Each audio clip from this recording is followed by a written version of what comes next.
আজকের এই ভিডিওটির মাধ্যমে আমরা জেনে নিব কোরবানির পশু এবং অন্য সময় আমরা যে পশু জবাই করি তার কি কি খাওয়া না জায়েজ।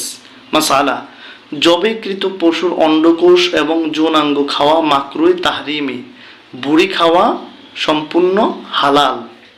মাসালা, যে সকল পশুর গোশত খাওয়া হালাল সেগুলোর নিম্নোক্ত 7টি অঙ্গ খাওয়া হারাম। আমি আবারও বলছি, যে সকল পশু অর্থাৎ আমরা গরু, ছাগল, ভেড়া, দুম্বা এগুলো খাওয়া আমাদের জন্য হালাল, কিন্তু ওই সকল পশুর 7টি অঙ্গ খাওয়া আমাদের জন্য হারাম। 1 নাম্বার, শরীরের ভেতরে প্রবাহিত রক্ত খাওয়া আমাদের জন্য হারাম।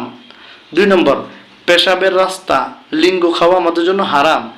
3 নম্বর, অন্ডকোষ খাওয়া হারাম। 4 নম্বর, পায়খানার রাস্তা, এটা আমাদের জন্য খাওয়া কি হারাম।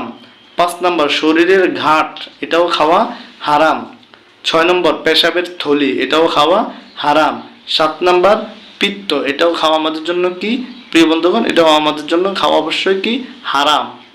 এবার আসুন, কানজুদ্দা কায়েক এ কিতাবে হারাম মগজ অর্থাৎ মেরুদণ্ডের মধ্যে অবস্থিত দুধ, সাদা রগ বিশেষকেও হারাম লেখা হয়েছে। মাসালা, চামড়া, পায়া রান্না করা এবং খাওয়া জায়েজ। কোরবানি গোশত আগুনে ভুনা করে খাওয়াও কি আছে, জায়েজ আছে।